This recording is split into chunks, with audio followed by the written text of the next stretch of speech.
சோறுதான் முக்கியம் இந்த சேனலோட அட்மினை இப்போ நம்ம பேச போகிறோம். Hi hi. இப்போ நான் வந்து உங்கள்கிட்ட கொஸ்டின் கேட்பேன், நீங்கள் அதுக்கு ஆன்சர் பண்ணுங்க, சரியா? ஓகே. உங்களுக்கு ஏன் திடீர்னு யூடியூப் சேனல் ஓப்பன் பண்ணணும்னு தோணுச்சு? எனக்கு வந்து சின்ன வயசுலேருந்து ரொம்ப நாள் ஆசை, எனக்கு வந்து யூடியூப் சேனல் ஓப்பன் பண்ணணும் அப்படின்னு சொல்லிட்டு அதனால தான் யூடியூப் சேனல் நான் வந்து ஓப்பன் பண்ணேன். என்னோட கனவு, அது ஒரு என்னோட ட்ரீம். ஓகே. உங்களோட யூடியூப் சேனலுக்கு வியூவர்ஸ் சப்ஸ்கிரைபர்ஸ் ரொம்ப கம்மியாக இருக்குது, அதை பற்றி நீங்கள் என்ன நினைக்கிறீங்க? அதுக்கு ரீசன் வந்து நான் தான். ஏன்னா வந்துட்டு யூடியூப்ல வந்து ஒருத்தரை வந்து பார்க்க தான் பிடிக்கும். நம்ம வந்து கண்டினியூஸாக வீடியோ போடணும். நான் வந்து கண்டினியூஸாக வீடியோ போடுறதில்ல. அது மட்டும் இல்லாமல் வீடியோட குவாலிட்டி வந்து கொஞ்சம் கம்மியாக தான் இருக்குது. ஏன்னா வீடியோ வந்து நானே தான் எடுக்கணும், அதனால நானே எடுத்து நானே எடிட் பண்ணோம்ல, அதனால தான் அந்த குவாலிட்டி கம்மியாக இருக்குது. டெய்லி வீடியோஸ் போடணும், அப்போ தான் வந்து சப்ஸ்கிரைபர்ஸ் வியூஸ் அதிகமாக வரும். ஓகே. உங்கள் வீட்டில் இதை பற்றி என்ன நினச்சாங்க, என்ன சொன்னாங்க? எங்கள் வீட்டில் வந்து நான் ஃபஸ்ட் டைம் வந்து யூடியூப் ஓப்பன் பண்ணுறேன் அப்படின்னு சொன்னப்போ சரி என்னமோ பண்ணு அப்படின்னு தான் சொன்னாங்க. ஆனால் வந்து அவங்கள பொறுத்த வரைக்கும் பேட் கமெண்ட்ஸ் வரக்கூடாது, யாரும் கமெண்ட் பண்ணக்கூடாது, யாரும் எதுவுமே சொல்லக்கூடாது அப்படின்னு சொல்லியிருந்தாங்க.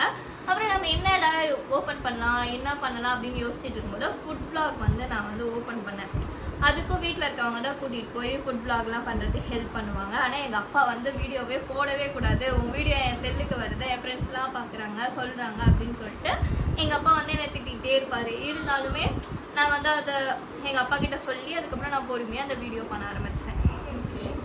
நீங்கள் வேறு வில்லேஜில் இருக்கீங்க, எல்லாரும் எப்படி ரெஸ்பான்ஸ் பண்ணாங்க? வில்லேஜ் அதுதான் என்ன சொல்கிறதுனா, அக்கம் பக்கத்தில் இருக்கவங்க பேச தான் செய்வாங்க, அவங்கெல்லாம் கண்டுக்கூடாது. எனக்கு இப்போ கூட வெளியே போகிறதுக்கு ரொம்ப பயமாக இருக்கும். எல்லாரும் என்னையவே பார்க்குற மாதிரி இருக்கும். நம்ம வீடியோவை பார்க்குறாங்களா, அதனால தான் நம்மளை பார்க்குறாங்களா, அவங்க ஏதாவது பேசினா கூட சரி நம்மளை கிண்டல் பண்ணி தான் பேசுகிறாங்களோ, நம்ம வீடியோ தான் பார்த்துட்டு இருக்காங்களோ அப்படின்னு ஒரு பயமாகவே இருக்கும். எனக்கு வெளியே போகிறதுக்கே ஒரு சையாக இருக்கும். இருந்தாலும் அதெல்லாம் பார்த்தோம்னா வேலைக்கு ஆகுமா?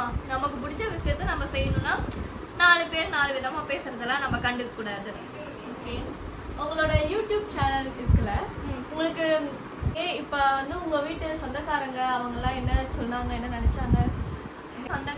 சொந்தக்காரங்களை பற்றி சொல்லணும்னா நிறைய பேர் பிடிக்கிறாங்க யூடியூப் சேனல் அப்படின்னு சொல்கிறப்பே எல்லாரும் எங்கள் அம்மா கிட்ட கேட்குற என்ன விஷயம்னா, அதுக்கு யூடியூப்ல இருந்து பணம் வருதா? அவங்களோட மெயின் மேட்ரு பணம். நான் வந்து வளரக்கூடாது, நான் கொஞ்சம் காசு சம்பாதிக்க ஆரம்பிச்சுன்னா அவங்க வந்து என்னோட மத்தியில் டவுன் ஆகிடுவான், அப்புறம் நாங்கள் வந்து பெரிய ஆளாக ஆகிடுவோம் அப்படின்னு நிறைய பேர் பார்க்குறாங்க. அது மட்டும் இல்லாமல் சப்ஸ்கிரைப் பண்ணுற மாதிரி எங்கள் முன்னாடி நாங்கள் கேட்குறோம், சப்ஸ்கிரைப் பண்ணிவிட்டு அதுக்கப்புறம் அன்சப்ஸ்கிரைப் பண்ணுறது, அப்புறம் பின்னாடி போய் பேசுறது, அதெல்லாம் சொந்தக்காரங்க தான் பண்ணுறாங்க. நமக்கு எதிரியே சொந்தக்காரங்க தானே. ஓகே. உங்களோட யூடியூப் இன்ஸ்பிரேஷன் யார்? என்னோட இன்ஸ்பிரேஷன் வந்து சித்து விளாக்ஸ் தான். அவர் மாதிரி மிகப்பெரிய விளாகர் ஆகணும்னு தான் என்னோட ஆசை. ஆனால் அதுக்கு முக்கியம் பணம் வேணுமே. அது இல்லாமல் நான் பொண்ணு, அதனால வீட்டை விட்டே நான் வெளியே அனுப்ப மாட்டாங்க. பிகாஸ் நான் வந்து இந்த 4 செவத்துக்குள்ளேயே தான் என்னை வச்சுருப்பாங்க, ஒரு பொத்தி தான் வச்சுருப்பாங்க. அப்படி இருக்கும்போது நான் ஒரு விளாகிங் சேனல் அப்படின்னு ஆரம்பித்தா வெளியே போகணும்.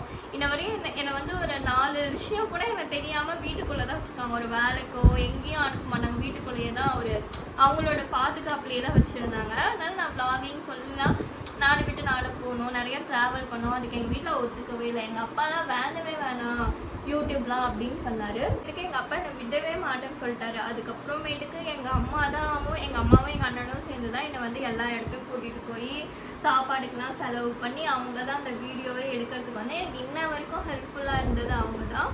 அதுக்கப்புறம் என்னோடய ஃப்ரெண்ட்ஸு, அப்புறம் எங்கள் அண்ணனோட ஃப்ரெண்ட்ஸ், அவங்க தான் இன்ன வரைக்கும் எனக்கு வந்து என் சேனலை சப்ஸ்கிரைப் பண்ணி சப்போர்ட் பண்ணது வந்து அவங்க தான். அவங்களால தான் இந்த அளவுக்கு சப்ஸ்கிரைபர்ஸும் இந்த அளவுக்கு ரிவ்யூஸும் எனக்கு கிடச்சிருந்துருக்கு. நீங்கள் வெளியே போய் வீடியோஸ்லாம் எடுக்கிறீங்க, அதுக்கு ரொம்ப செலவாகும், அது நீங்கள் எப்படி மேனேஜ் பண்ணுறீங்க? அது வந்து நான் வந்து பார்ட் டைமாக வீட்டில் வந்து தையல் ஒர்க் பண்ணுறேன். அதுலேருந்து வர கொஞ்சம் காசை வச்சு தான் நான் அந்த வீடியோக்கெலாம் செலவு பண்ணுறேன். ஏன்னா ஒரு சாப்பாடு இப்போ சாப்பிட்றோன்னா அதில் வந்து நான் 10 வகையான டிஷ் வந்து ஆர்டர் பண்ணுவேன். அதில் ஆர்டர் பண்ணோம் அப்படின்னா மினிமம் வந்து அதுக்கு ஒரு பில்லே வந்து 2000 ரூபாய் வந்துடும். நான் பில்லும் என்னோடய சேனலில் வந்து நான் உங்களுக்கு போட்டு காமிப்பேன், வந்துடும். அதனால என்ன பண்ணுறது, வீட்லேயும் கேட்க முடியாது, நாங்களும் மிடில் கிளாஸ் ஃபேமிலி தான். அதனால் இதுக்காக தனியாக செலவு பண்ண முடியாது. அதனால் நான் வந்து வீட்டில் வந்து பார்ட் டைமாக டைலரிங் ஒர்க் பண்ணி தான் நான் இந்த வீடியோவை எடுக்கிறேன். நானும் கஷ்டப்பட்டு தான் மக்களே இந்த இடத்துக்கு நான் வந்திருக்கேன். ஓகே. இப்போ கடைசியாக உங்கள் ஆம்பிஷன் என்னது? வந்து இந்த சேனலை வந்து நல்ல ஒரு நிலைமைக்கு கொண்டு வரணும். என்னை வந்து இந்த எல்லாருக்குமே தெரியும், நான் இருந்தால் செத்தான்னு இருக்கக்கூடாது. இங்கே இருக்க மக்களுக்கு கொஞ்சம் பேருக்காவது எனக்கு தெரியும், ஒரு வில்லேஜ் கேர்ள்னால, ஒரு கிராமத்துலேருந்து வந்த பொண்ணுனால என்னென்ன பண்ண முடியும் அப்படின்னு சொல்லி நான் ப்ரூஃப் பண்ணணும். ஏன்னா நிறைய பேர் வந்து என்ன சொல்கிறாங்க, உன்னால எதுவும் முடியாது அப்படின்ற மாதிரிலாம் சொல்கிறாங்க. நிறைய பேர் நான் சொல்லியே கேட்டிருக்கேன். இந்த முன்ன வைத்து பின்ன பேசுகிறவங்க எல்லாத்தையும் பார்த்துருக்கேன். உன்னால் எதுவுமே முடியாது, இந்த சேனல்லாம் விட்டுரு, இதெல்லாம் உனக்கு எதுக்கு அப்படிலாம் சொல்லிலாம் கேட்டிருக்காங்க. அவங்க முன்னாடிலாம் நான் வந்து இந்த சேனலில் வந்து மிகப்பெரிய ஆளாக நான் வளர்ந்து காட்டி அவங்க மூஞ்செல்லாம் கறி பூசணும். இதுதான் என்னோட லட்சியமே. ஒரு நாள் என்னை பார்த்து சிரித்தவங்க, என்னை கிண்டல் பண்ணவங்க, என்னை கலாச்சவங்க, என்னால் எதுவும் முடியாதுன்னு சொன்னவங்க முன்னாடி வந்து நான் அந்த சேனலில் வந்து பெரிய அளவுக்கு வந்து நான் ரீச் பண்ணி காமிக்கணும். அதுக்கு வந்து மக்களே உங்களோட சப்போர்ட் வேணும். இது வந்து உங்கள் ஃப்ரெண்ட்ஸுக்கு, ஃபேமிலிக்கு எல்லாருக்கும் ஷேர் பண்ணுங்கள். அவங்களையும் கொஞ்சம் எனக்கு சப்போர்ட் பண்ண சொல்லுங்கள். நீங்கள் பண்ணுற ஒவ்வொரு சப்ஸ்கிரைபர்லையும் என்னோட உழைப்பு இருக்குது. நீங்கள் பண்ணுற சப்ஸ்கிரைபில் தான் நான் மோட்டிவேஷன் ஆகி இன்னும் நிறையா வீடியோ போடுவேன். தயவு செஞ்சு கொஞ்சம் சப்ஸ்கிரைப் பண்ணுங்கள். பாய். எனக்காக உங்கள் நேரத்தில் ஒதுக்கி எனக்காக வந்து இந்த இன்டர்வியூவை எடுத்து கொடுத்ததுக்கு ரொம்ப நன்றி தர்ஷினி. தேங்க்யூ. இந்த ஹால், இப்போ நாங்கள் இன்டர்வியூ எடுத்துகிட்டு இருக்க ஹால் கூட ரொம்ப சின்ன ஹால் தான், ரொம்ப டிஸ்டர்பன்ஸாக இருக்கக்கூடாது அப்படின்னு சொல்லிட்டு இந்த ரூமில் எனக்காக இவங்க இன்டர்வியூ எடுத்து கொடுத்துருக்காங்க. ரொம்ப நன்றி தர்ஷினி. ஓகே, கண்டிப்பாக இந்த சப்ஸ்கிரைப் பண்ணுங்கள் எல்லாரும் சேர்ந்து. மறக்காமல் எங்கள் சேனலை சப்ஸ்கிரைப் பண்ணிவிடுங்க.